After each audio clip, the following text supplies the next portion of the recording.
അമ്പലവയൽ ആണ്ടൂരിൽ മോഷണശ്രമം നടത്തിയ 2 കള്ളന്മാരെ വീട്ടുടമയും നാട്ടുകാരും ചേർന്ന് ഓടിച്ചിട്ട് പിടികൂടി പോലീസിൽ ഏൽപ്പിച്ചു.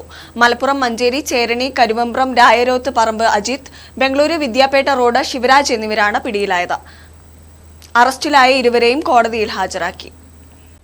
കഴിഞ്ഞ ദിവസം ഉച്ചയ്ക്ക് 1 മണിയോടെ ആണ്ടൂർ ചീനപ്പുല്ല് തെക്കേറ്റത്ത് TJ രാജുവിന്റെ വീടിന്റെ ജനൽ കമ്പി വളച്ച് അകത്തു കയറാൻ ശ്രമിക്കവെയാണ് മോഷ്ടാക്കൾ കുടുങ്ങിയത്. ഉച്ചയോടെ വീട് പൂട്ടി രാജുവും ഭാര്യയും അടുത്തുള്ള വീട്ടിൽ കല്യാണത്തിന് പോയതായിരുന്നു. തിരികെ 1:45 വീട്ടിലെത്തി. വീട്ടിലേക്ക് വരുന്ന വഴി പരിചിതമല്ലാത്ത ഒരു സ്കൂട്ടർ നിർത്തിയിട്ടുണ്ടായിരുന്നു.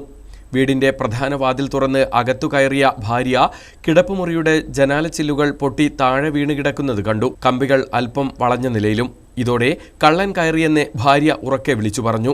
അപ്പോഴേക്കും പുറത്ത് ജനലിനടുത്ത് നിന്നിരുന്ന ഒരു കള്ളൻ വീട്ടുമുറ്റത്തുകൂടി പുറത്തേക്കോടി. പിറകെ ഓടിയെങ്കിലും കല്ലുപാകിയ വഴിയിൽ വീണുപോയി. എണീറ്റ് വീണ്ടും ഓടി. കള്ളൻ അപ്പോഴേക്കും പ്രധാന റോഡിലേക്ക് കയറി. സംഭവം കണ്ട് അതുവഴിയെത്തിയ സ്വകാര്യ ബസ് നിർത്തി കണ്ടക്ടർ ഇറങ്ങി വന്നു. സമീപത്തുള്ള ചീനപ്പുല്ല് കവലിൽ നിന്നും നാട്ടുകാരുമെത്തി. എല്ലാവരും കൂടി കള്ളനെ പിടികൂടുകയായിരുന്നു. വീടിന്റെ പുറകിലൂടെ ഓടിയ രണ്ടാമത്തെ കള്ളൻ വിവാഹം നടക്കുന്ന വീടിന്റെ അടുത്തേക്കാണ് വയൽ വഴിയെത്തിയത്. അവിടെയുള്ളവരെ ഫോണിൽ വിവരമറിയിക്കുകയും ആളുകൾ ജാഗരൂകരാകുകയും ചെയ്തു. സമീപത്തെ വീട്ടിൽ വെള്ളം ചോദിച്ചെത്തിയ രണ്ടാമനെ എല്ലാവരും ചേർന്ന് പിടികൂടുകയുമായിരുന്നു. തുടർന്ന് പോലീസ് എത്തി ഇരുവരെയും കസ്റ്റഡിയിലെടുത്തു. കോടതിയിൽ ഹാജരാക്കിയ ഇരുവരെയും റിമാൻഡ് ചെയ്തു. News bureau, Ambalavayal.